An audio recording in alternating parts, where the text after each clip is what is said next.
Good morning, everyone. My name is Anne-Marie Van. Today is Tuesday, December the 20th, and this is the Moneyball Morning Report for the Benzinga Pro platform with charts brought to you by TrendSpider. Okay, so we're looking at the dollar yen. We don't normally start here, so the question is, what gives? Well, the Bank of Japan came out, said some things that have brought the dollar down quite a bit. But it's coming into support. A lot of people are thinking, oh, the market's going to roll all the way over. We probably are going to have something pretty nasty, I'm just saying, but we'll see, okay? So the big thing is, that's what people are talking about. They're talking about treasuries, and what's moving along here is that this move by the Bank of Japan rewards people for holding more yen than dollars, and that's why this dollar yen looks like it's rolling over. Okay, so sitting at a deep support, this is a weekly level. Notice the breakout. Breakout occurred in February, so that's really at the point where the dollar really started to run like mad, and now it's been fading, and so that just gives the yen a boost as the dollar comes in. So we'll have to see how it goes for gold and that sort of thing. I don't really think this is the straw that breaks the camel's back, but this is a problem, and we will address it later. I just don't want to get all weird macro on us, all right? So the ES, and we'll look at the continuous contracts, and we can see our battleground is really the same place it was yesterday, all right? So let's lift and move. We faded quite a bit, but notice what just happened. We came into this area, into the mid-40s, right around this noisy patch, I'm going to put it there, and we've rejected it. So let me let you see that more closely. Here, you see, we've bounced up into this 55 area.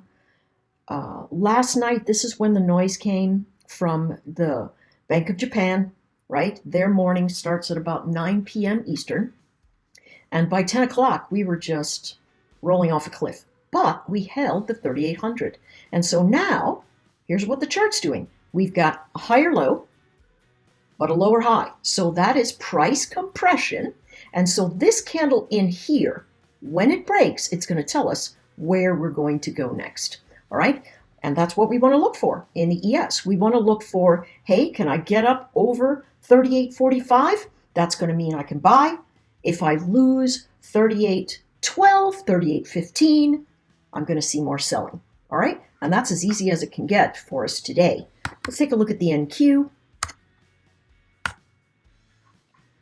Same sort of thing, the numbers for the NQ, same inside type of candlestick. See them not breaking through it, right? So we know what we have to do is breach 11,175, 176, and hold for buyers to take hold, and then we're going to collapse into more selling. Anyway, I think we've got ourselves a pretty good-sized downward motion. Any big spikes we're going to sell. That's just where I'm sitting today. That's why I had the buyers beware thing setting up for us with the levels yesterday. So let's take a look here. Lower, we can look at, whoopsie, let's do this, 11,080, 11,085. That's going to be the battleground today. Remember, my philosophy is, if you don't engage at levels that make a difference to a lot of people, you're going to end up chopping around, you're going to end up widening your risk, and you're going to have a problem. Now, this chart faded all the way down into 376 overnight, so right around this area right here. And now we are sitting at 379.30. That's where it's sitting. That's right at this area, right around here. So what do the traders want to do? Well, the first thing we want to do is get above the close of the prior day. If we can get up there and hold, right now we're rejecting it. So the bounces are telling us it's a sell. The negative pressure is telling us that it's a sell. We're underneath the low of the prior week. And so these bounces that took us into the close of the prior week yesterday also told us selling. So what have we got? Selling, selling, selling. Do not pick a bottom here.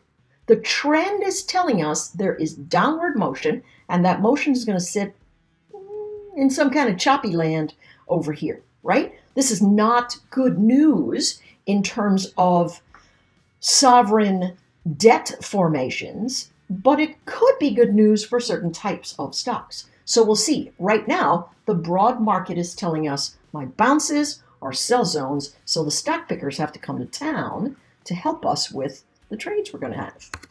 Let's take a look at the cues. Weekly formations, let's bring them up a bit. Notice no heat maps sitting here, right? We see no heat, and that's because of diminished volume. The low in the overnight was 266.50. So that puts us right about 266.50, right about here, right? This candle closes right there. What are we looking for? Listen, we want to get up over the close of the prior day, right? That's this number right here, okay? And then what we really want to do is hold the close of the prior week.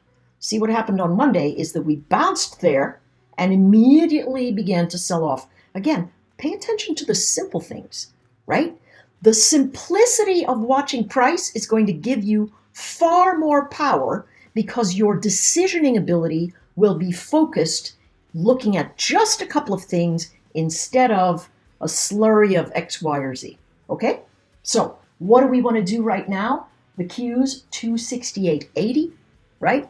That's well below the close of the prior day, right? So 268.80 gives us right around here, this close, right?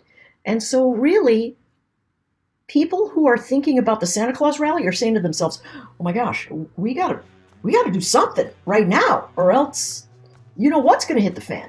So there are going to be buyers trying to pick a bottom. I don't think it's here, folks. I really, really don't. This just isn't the year of the Santa Claus rally to me. And even if we do bounce, we're going to sell right off. But how do you know you're going to bounce? If you hold the low and the close of the prior day, and you start moving into and above the body of the prior day, you're going to have yourself a shot of going long. It really is as simple as that. The low wick gives you your stop, and you just stair step up through the candlesticks. If you decide, hey, it's going to get up over my 270 area, I'm going long here, you know that 268 is going to be your stop, right? Give it a little bit of room just in case it's bottoming, but guess what? Every bounce is going to give you a sell zone. It's just very bearish out there right now, okay? A little bit long, wanted to give you some extra context. Hope it helps, and I'll see you all tomorrow.